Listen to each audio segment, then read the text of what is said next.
we're all set. Good morning, everybody. Welcome to this special meeting of the Darien Board of Education. This is a curriculum committee meeting. It is Thursday, February 17th. Our next meeting was scheduled for March 24th, but needs to be rescheduled. So we will let you know when our next meeting will be. Today, we are going to discuss 6 to 12 English with Francis Janasco, course enrollment appeals process, and that'll be that. So I'll turn it over to Mr. Tranberg and Mr. Janasco. Thanks, and I'll just quickly thank everyone for being here and tuning in. And the 612 presentation for English that you're going to hear today is really in two parts. One is just looking back and looking ahead, and then part two is about the instructional focus of this year, and you'll see some connections to, hopefully, to EduPlanet 21 and what we're hoping to do with curriculum. So, Mr. Janasco, thank you. Thank you. I appreciate the opportunity to be here this morning to share some of the great work that the English department's been doing this year. And as Chris said, I want to also, I assumed this role in the 2017-2018 school year. And so I've been doing this for about 4.5 years at this point. And I wanted to look back at some of the great work that our teachers have been doing over those 4.5 years as well. And to talk a little bit about the work that we've been doing this year and how it's going to translate into the future. And so if you'll indulge me, I want to just start by thinking about what I do. And so I've broken apart my role, and I wanted to, obviously I have responsibilities when it comes to supervision and evaluation for teaching and learning and for communicating with parents and students. And I just wanted to bring out a few things that maybe aren't obvious about my role that might be interesting for you. I help develop, along with teachers, their student learning goals at the beginning of the year, and I support them on the work that they do toward those goals. And then obviously I give them feedback on classroom lessons. I worked in this district for 13 years as an English teacher at the high school before assuming this role. And never once was my supervisor or evaluator an administrator with an English teacher background. It was always math and science. And I'm not saying that the feedback was poor, but it's just a different dimension that I can provide my teachers when having conversations about their lessons and what we do, because we have a shared language and shared experiences. So I think that's important to highlight. Under teaching and learning, one thing that might be interesting to note is that I am the person responsible for all advanced course placements starting in grade 8 when we have our advanced 8 course. This involves coordinating and compiling all the data and all the other criteria that we use for placements, using that to make the placements, sharing out those placements with school counselors, with teachers, with administrators, and with parents and with students, and then having many conversations with both parents and students about the process and about which course, if their student is a good fit for the advanced courses that they've applied for. And then, in addition to that, with parents and students, I have a great number of conversations with parents and students beyond just the placement process, because especially when it comes to the high school, parents and students have a lot of questions about the courses, and if they're the good, especially our electives and our core courses, to see if they would be good fits for their students. So I spend a lot of time having conversations. There's nothing I like better than talking about our courses with parents and students. And this is where I spend a great deal of my time, and I just wanted to highlight that for you today. And I want to move ahead and really celebrate the great work that our teachers have done over the past 4.5 years. They have done a lot of work on revising and updating our units and our courses. And so I want to highlight some of the work. I'm going to start with grade 6. And as you know, we are very lucky in this district in that we have 2 English courses in grade 6. We have English A, our reading course, and English B, our writing course. The teachers have done great work in those courses. So I want to highlight the end of the year unit that we have for both courses. So it's aligned in that we study the mystery genre. So in the mystery class, we focus on elements that help build suspense. And in the writing class, they use those same elements to craft a work of mystery fiction. It's a very fun way to end the year in grade 6. One of the ways that we differentiate our instruction at the middle school is through our book club units. And one of the more popular ones is in grade 7. It's our survival book club unit, where students read books that focus on characters battling against the elements. It makes for a lot of adventure and excitement for the students in that unit. In grade 8, we've updated several units, including one called Essential Research Skills for Teens. We're working on that. We're finishing up that right now as we speak in grade 8. And it culminates with TED Talks that students deliver to their peers where they demonstrate their expertise in the topics that they've been researching. That's a great unit as well. At the high school, we have revised our grade 9, English 9 course. Our new essential question is what makes for classic literature.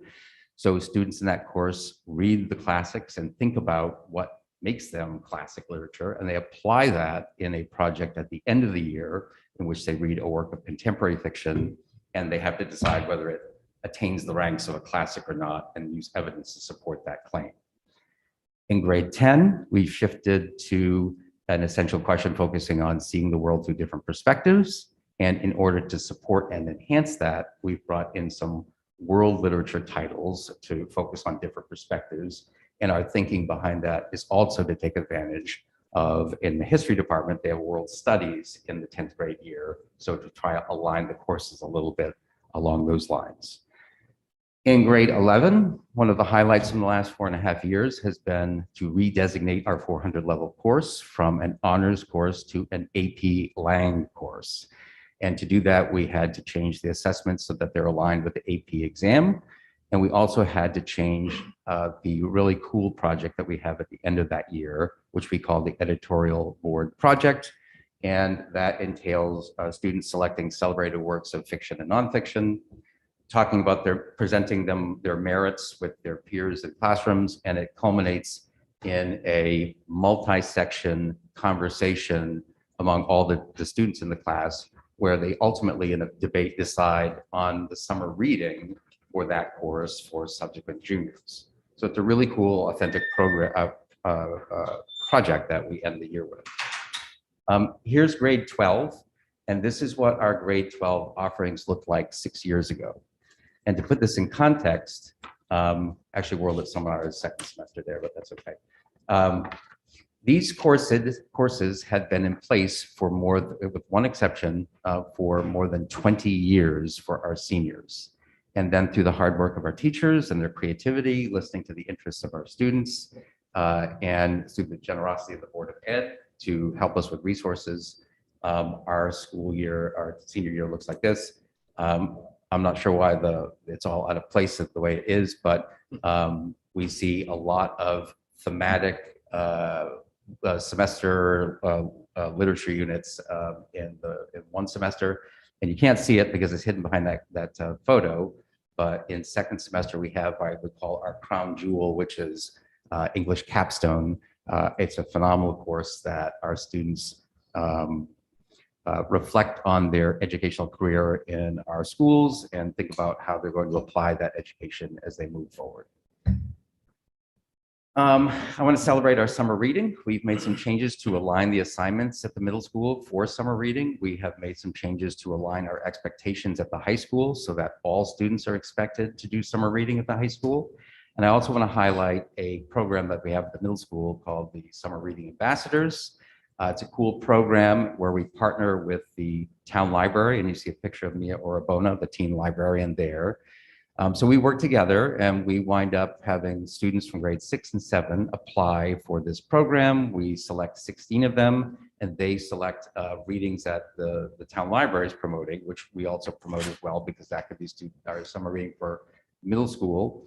And then these students promote through book talks our summer reading program to their peers. So it's a really cool program that we have going at the middle school with this.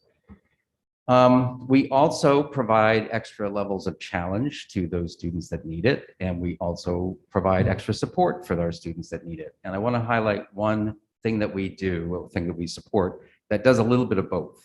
And that is we founded 4 years ago a chapter of the National English Honor Society at the high school.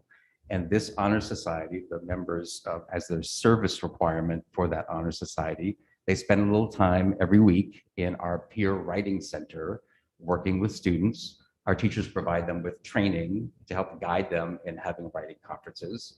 And in this way, we really challenge some of our better writers at the school, and they have really good conversations with students who need a little extra, little help with their writing. It doesn't replace our writing instruction in our classrooms, but it's meant as a way to support students.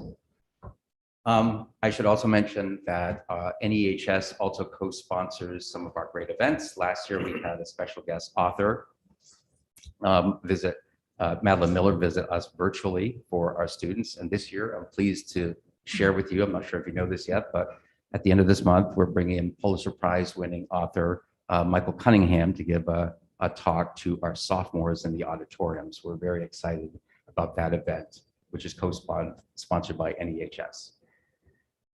That brings me to PD, and this is a way for me to shape the path for my teachers so that they are continually reflecting and enhancing their practice for the benefit of our students. And you can see some of the focus points that we've had over the past 5 years. I'm very proud of the work we've done. Obviously, we've made a shift so that the focus was on 6 through 12 PD. So that necessitated coming together and getting to know each other. And I also want to highlight how proud I am of the work that we've done ever since March 2020. You know, last year we did a lot of work on streamlining our curriculum and developing technologies to support our work with remote learning and with hybrid learning. And we had to change our assessments to accommodate the situation we've been in. And our teachers did fantastic work, and I just want to celebrate that as well. And finally, I am up to the work that I want to highlight that we're doing this year, which is on prioritizing and unpacking standards. So what does this entail? What does it mean to prioritize and unpack a standard? Well, the reason that we need to prioritize standards, and I'll just take a step back and just say, if you see our classes, the standards are alive and well in Darien High School, in the middle school and the high school. If you see our teachers, I mean, it's embedded within our curriculum, and our teachers address them over the course of the year, undoubtedly. But I think there's a lot to gain by really drilling down and looking carefully at those standards. And the reason to prioritize certain standards over others is that, well, for one thing, there's a lot of them. If you add up the different strands that we have in ELA, we're talking about reading, writing, speaking and listening, and language. And altogether, there are approximately 80 standards that we're contending with, right? I'm a fan of 80s music too, so there's that. So there are a lot of standards to contend with, and that's for every grade level, okay? And then I want to talk a little bit about unpacking them, and that's sort of like the vogue edges speak for zeroing in on a component of a given standard and analyzing that given component, okay? And the reason for doing that is, let's look at one, and this is the one that we're focusing on this year. And if you look at this standard, there's nothing strange or controversial about it. And our English teachers, upon looking at it, would say, yes, I do that, and I value all of those things. But if you really break it down and think about all the different things that are embedded within this given standard, there's a lot. That's more than a lesson. That's several lessons worth of focus. So just think about 80 standards, and then within the standards, there's a lot of sort of subcomponents to look at. So what we've done is we've isolated one piece of this standard, and that is simply quotations. And if you think about quotations, even there are rules and techniques and sub-skills that go along with it. So there's just a lot when it comes to just using quotations that we would have to do for our students. But this is what we've been focusing on this year. And so this is how it works. I have what I would call an exemplar document that you can look at afterwards. And in this document, for every grade level, we have focus areas on quotation instruction. And the theory is that the things that we do at grade 6, if we can master these at grade 6, then that will prepare students for additional and second level quotation work at grade 7 and so on. And so you'll see that it's sort of a systematic approach to using quotations 6 through 12. And every one of the pages here has a strand of essay writing, let's say, and they have the standards, they have important concepts, rationale for why we should do it. You can see that they have terminologies, right, listed here. And then the most important thing is at the bottom of every page, and that is, what must our students be able to do? What must they be able to do with quotations at that grade level? So for our analytical or argument work, you can see that it is to introduce direct quotations using short signal phrases and properly cite them, really basic and really fundamental. And just to put it in context, we have plenty of kids who come from 5th grade and they sometimes use quotations, but they don't introduce them and they certainly don't cite them. So this is a very useful thing to work on in grade 6. And so you can see it played out here in some student work where we have a very basic signal phrase, we have the quotation, and we have the citation. So the hope is that this is sort of the foundational work that we'll do in 6th grade when it comes to argument writing or analytical writing. When we go to grade 9, things are a little bit more complicated and we add some things to it. And along the way, they're also going to be responsible for the things that we do in grade 7 and grade 8. In grade 9, you can see we have some other terms such as dropped quotations, blended quotations, quotation analysis. And the real focus in grade 9 is that our students select quotations with some interpretable element to them that they will analyze in the space below the quotation. So I'll give you an example of student writing. And you can see this is taken from an essay on Of Mice and Men. And we have a writer making an attempt to kind of blend this quotation into the writer's sentence. And the key thing to look at is how the character Lenny is being compared to a type of a dog. That's technically what we call a simile, but the concept is metaphor. And in the space below, our student is explaining the metaphor, explaining how it's important to see the characters in the text seen through this animalistic lens, and then tying that together with the theme or the claim of that paper. So that's a point of emphasis in grade 9. And I'll just show you one more, and that's grade 12. Excuse me. And for grade 12, we have some higher order things that we're asking students to do with quotation work. Since for grade 12 for English capstone, we have a long-term paper that requires them to synthesize sources.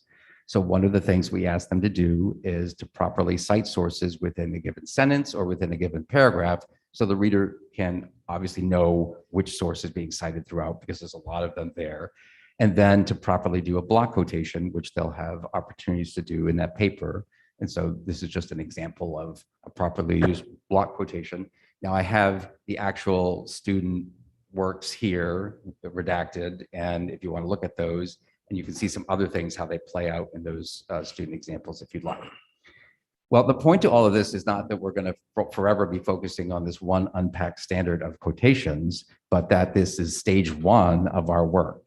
And so I thought, well, I'll come and present to you, and I'll have this really cool graphic with all the different stages. So I had this circle I was working on, and it just didn't fit. You know, I'm an English teacher, so I couldn't resist taking the opportunity to use as my structuring element the structure of an Elizabethan sonnet. So if you look at quatrain 1, which is stage 1 really, and that is really the work we've been doing this year, and that is using an exemplar like this.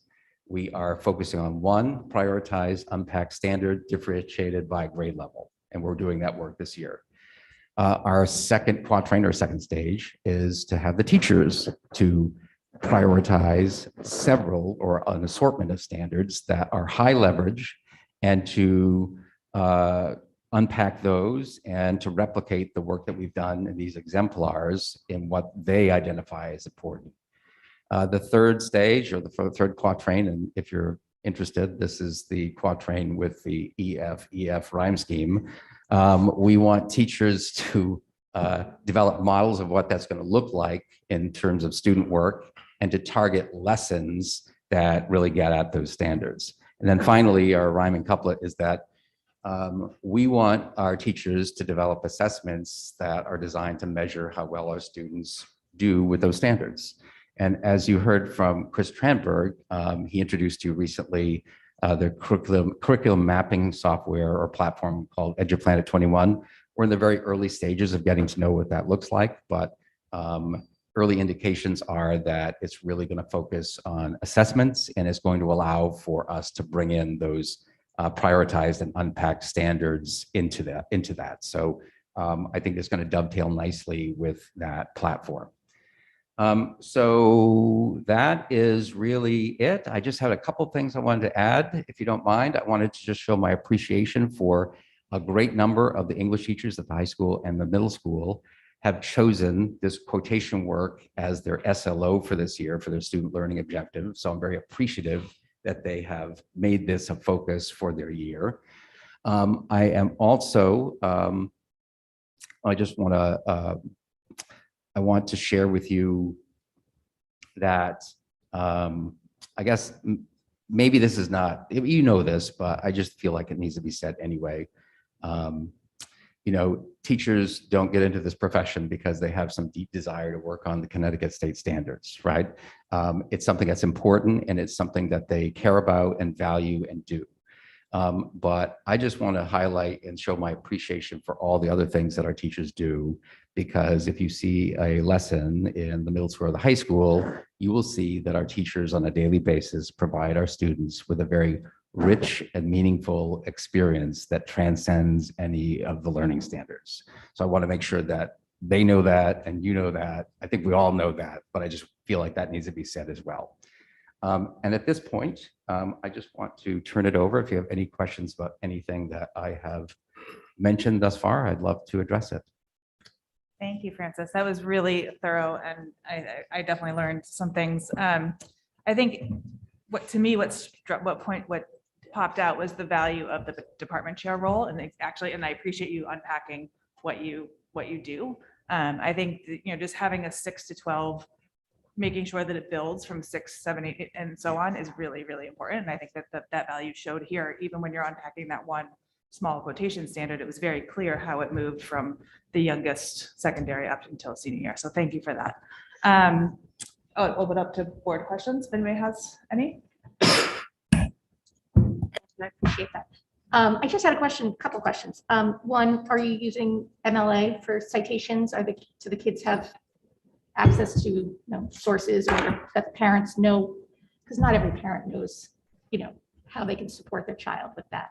Absolutely. I mean, I would say the lion's share of the rules that govern quotation work are derived from MLA. So for our sophomore year, that's the year that we're focusing on developing works cited, and we have the citation work that even begins in grade 6, but we don't have them do a work cited in grade 6 because typically they're using one source, so it doesn't make sense to do it that way. But absolutely, we focus on MLA. And this actually doesn't have to do necessarily with this, other than you touched on AP. And I apologize that I don't remember where I read this recently about, and Chris, you may be able to talk about this as well, and we may not even have thought about it yet. But I saw that Connecticut State is going to mandate that there is access to to APs for everyone. And has there been thought about how we're going to handle that? Actually, that's something that Chris is going to talk about. Okay. Anything else for you? No. Yeah, thank you Say that. for the update or review on English. Sorry. Thank you for that update and review on English.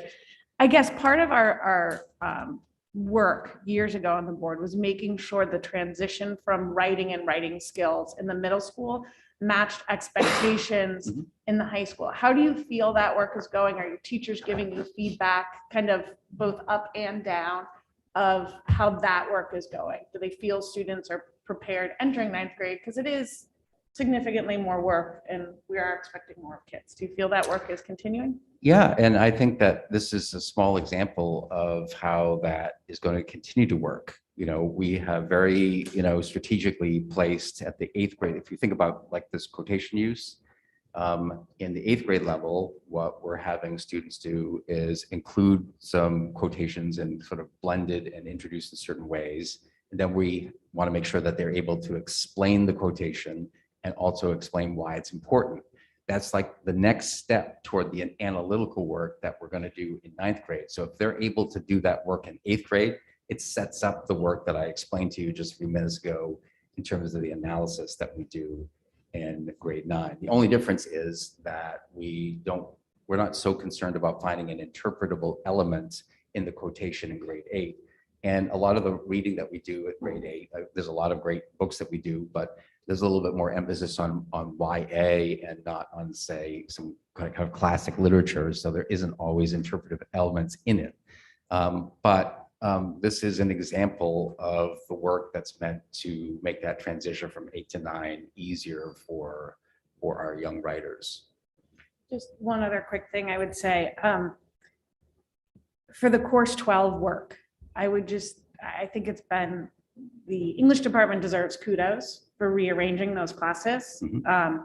We heard from students, we heard from the department about making things more relevant, making sure kids had texts they were interested in, they were going off to college, making choices, having student choice. And I will tell you, all the feedback we've received at the board table and anecdotally has been that has been a success. So I know we've looked at Capstone, we've looked at all these things, but those, and I'm a big supporter of Capstone, just side note, but the course selection and the choice and the work the English department has done in looking at who's enrolling what courses should we change up, and really trying to get kids excited about their learning. I think the English department has done an excellent job and has come back to us year after year reporting on that, including introducing new courses when necessary. So kudos to the department for doing that. I think it's really put a lot of energy into the department. And that doesn't take away from any energy was there, but kids having choice and the department recognizing that, I think, is a credit to your teachers and to you as department chair. Thank you. I will second that and just say that just the dynamic nature of how you all look at everything is wonderful to see. So I also appreciate that. Julie Best apologizes that she can't be here. She had a question that she would like me to ask you. Is there any consideration in your department to potentially changing the freshman advanced class to an honors so you get the GPA boost? That's a great question. I'll simply say that we are one of 2 schools in Durham A that does not have an honors class in grade 9. The accelerated class has been in place for a great number of years.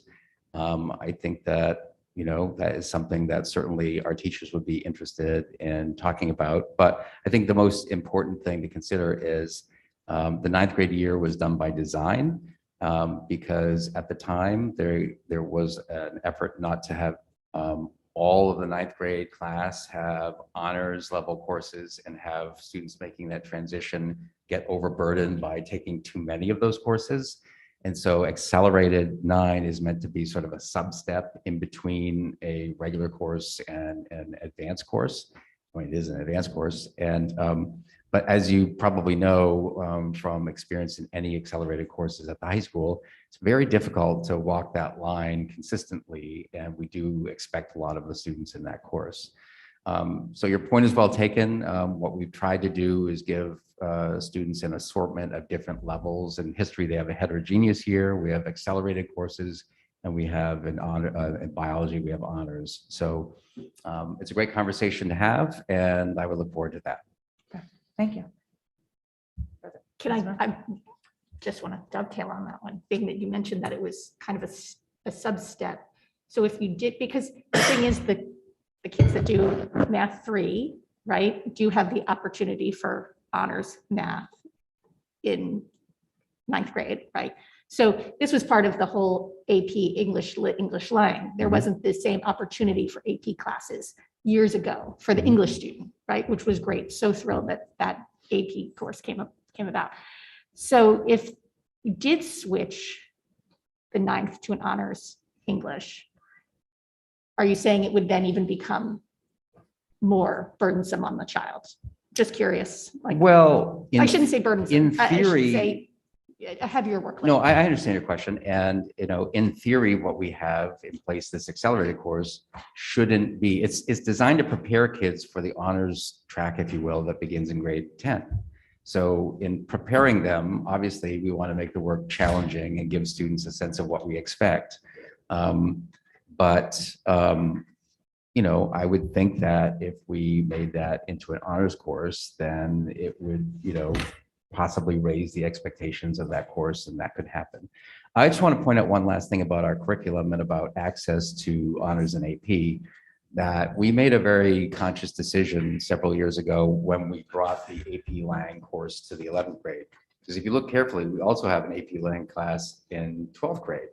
And we have a different curriculum for each, and the kids can't take that, they can't do it twice because that would look strange on the transcript, so we can't do that. But they're very different courses. And the one that we have in grade 12, since the kids in our, say, honors and AP sort of track, they don't take that, they take the lit course when they get to grade 12. The kids who wind up taking our grade 12 AP Lang course are typically kids who have been in a 300 level course and they have never had a chance to challenge themselves, and they look forward to that opportunity in the 12th grade year. I taught that course for a number of years, and it was great to see kids finally have a chance to really explore and raise their game, so to speak. So I like to kind of frame this for parents in that, you know, every student at the high school at some point will have an opportunity to take an AP English course at some point in their career if they want. That's available. So I'll leave it at that. But these are very interesting questions about our 9th grade year, and they come up frequently. Thank you. Can I now, sorry, I could probably sit here all day and talk to you about this. Yeah. So then I didn't realize that 11th and 12th AP Lang were different. I didn't realize it was a different, I thought it was just. Completely different course. They're all aligned to the AP exam. So the style of the assessments are aligned to that. But the content is different and is framed different. In 11th grade, the focus is on American Lit. And we have a more traditional, if you will, English language and composition course at the 12th grade level. And what's So- the reason for that? I'm just curious. Well, It it was seems like, purposeful. I mean, part of it was purposeful to allow That's right. students opportunities of growth. Not all kids emerge at the same time. And if you learned or worked hard to allow you opportunities, take it. I mean, it's a very purposeful design.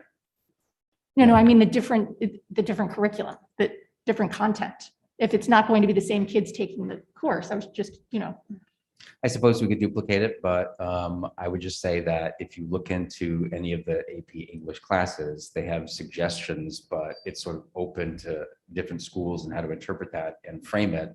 And since in grade 11, our focus is on American Lit, we didn't feel like, regardless, every student, whether they took AP or not, focused on American Lit. okay. So it wouldn't that's be really this, this. it would be ridiculous to repeat that. Gotcha. No, that's the purpose then. Okay, that makes sense. Be stuck in the same. Right. No, that's what I was looking for. Yep. Thank you. Anything else? No? Thank you. This was wonderful. Thank you Okay. for enlightening us and sharing your knowledge and your passion with us. I appreciate it. Okay. We'll move on to the course enrollment appeals process. Absolutely. So, Ms. Worm, thank you for setting me up for this one. So we already do have processes in place when students are making the course selection process to, if they do not meet the prerequisites for a class, there's an appeals process that we have.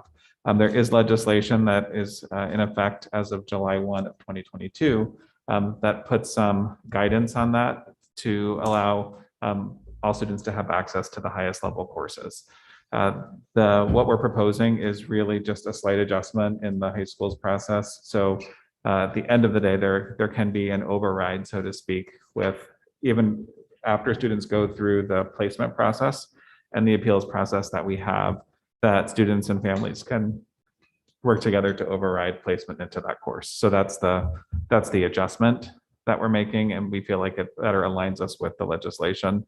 I will say that I have been working with Ms. Sion because this is going to have to be a policy, because the law is that districts will have a policy. Shipment is not ready with the language yet, but this would have us prepared when that time comes to say that we're meeting it. And if we don't change our process as students are selecting courses now, what could happen is the law changes July 1 and students will now have access to classes, and then we'll have a little bit of a scheduling conundrum if students want to change their placements. With all of that said, I've been around a while, and our school counseling department is just they're outstanding. And they work very hard to make sure they're providing appropriate guidance for students and families to make sure they're in a course where they can be successful. And they will continue to do that. Our department chairs will continue a placement process and not just say, at the end of the day, if parents can override, we're just not going to do that anymore. Let people pick what they want to pick. That's not responsible, and that's not what we're going to do. We want to make sure that we are creating conditions for students to be successful in the class that that they want to try to be successful in. So that's the spirit of this. I would say I don't anticipate this being a dramatic change in practice for us, but I wanted to be transparent that this, because you heard about it. So we want to make sure that everyone's aware that we're in compliance with the spirit of that legislation. Thank you. And just to be clear, this is across all disciplines and all subject matter. Yes, across all disciplines and subject matter. And I know Mrs. Dunn has been in contact with our Durgay principals, and it seems like we may be the only school that doesn't currently have this process in place already. So just to be aware of that. And is there the process for the reverse? So if a child places into the honors or AP or whatever, can they appeal to go down to the? Yeah, they typically don't need to appeal to do that. That would be a guidance counselors encouraging them to say if the teacher feels like you're ready to do this. And that's also an assessment of quality of life balance, right? Like if you're recommended for 5 AP courses and you don't want to do 5 AP courses because you know you're going to art school and you need to focus on your art portfolio, you need to make that balanced decision, and that's where the counselor can be really helpful. Great, thank you. Additional questions? My only question would be, will we be prepared with more honors or AP teachers for larger class sizes or more kids signing up? So the good thing is after students sign up for classes, that's how we assign sections. What could happen in the first year as we're going through the growing pains of a change is we might see maybe more students are dropping from a certain course because we have more students, for lack of a better description, taking a chance on a course they may not have otherwise. So we'll need to work that out, but there shouldn't be any staffing. There's no staffing request associated with this. Great, okay, thank you. All right, thank you. We'll move on to public comment. Is there one person who would like to comment? Oh, I'm sorry. I was reminded after our last meeting that only committee members can ask if you, but now if you want to do public comment, you can. I don't think that's exactly right, but That's what our chair told me. But anyways, moving on. so there's providing access, meaning opening the door, but there's also actually actively seeking students who might normally not find themselves, think of themselves as being ready for an AP. As part of this, are you having conversations with counselors and or teachers about how to reach out to students who maybe should stretch, who might not traditionally have done so? Yes, I'd say that has to be part of the process. And you go back to, well, why does this even exist in the first place? And the reason that this exists is that, right? We want to make sure that we're not missing students who, because they have not met prerequisites, that they are never going to be able to achieve at a certain level. And so the language that we've consistently used, especially in secondary education, is that, yes, there's a track, so to speak. And I know we don't like that language, but it's what it is. But students have the opportunity to move out of that track and go to the other one. We know that students do often go from an accelerated track and take a step back. But we know that it's very challenging, especially in math, for students to go from a lower track and accelerate up. And in high school, it can be too late to do that unless you are going to outside resources, you're getting tutoring, and you're doubling up on your math, so to speak. So this is really about making sure that we are not missing students who can be successful. Because one thing we know is if students complete one of these courses successfully in high school, it's an indicator of post-secondary success. Anybody online? Oh, sorry. Hi, Katie Lublin, 24 Maplewood Drive. I just wanted to say thank you so much to the board for bringing this presentation and to you for coming and explaining so well. Your presentations make us all want to go back to high school. Everyone's like laughing at your cute little stories and like wanting to take these classes. That sounds so exciting. And then just on a personal note, I have a rising 9th grader and then also a 6th grader this year. And I just wanted to say that through their own progress, I can see the impact that the department chairs have on the curriculum, the engagement that the students have by knowing what they're doing this year and how that's going into next year and what courses they might, you can really see the inspiration of them wanting to do their best, wanting to engage with text and learn that. So I just want to say thank you for really bringing that from the top all the way through the levels. Thank you. For participants via Zoom, please click the raised hand option. Please state your name and address for the record log. There are no raised hands at this time. Thank you. Make a motion to adjourn.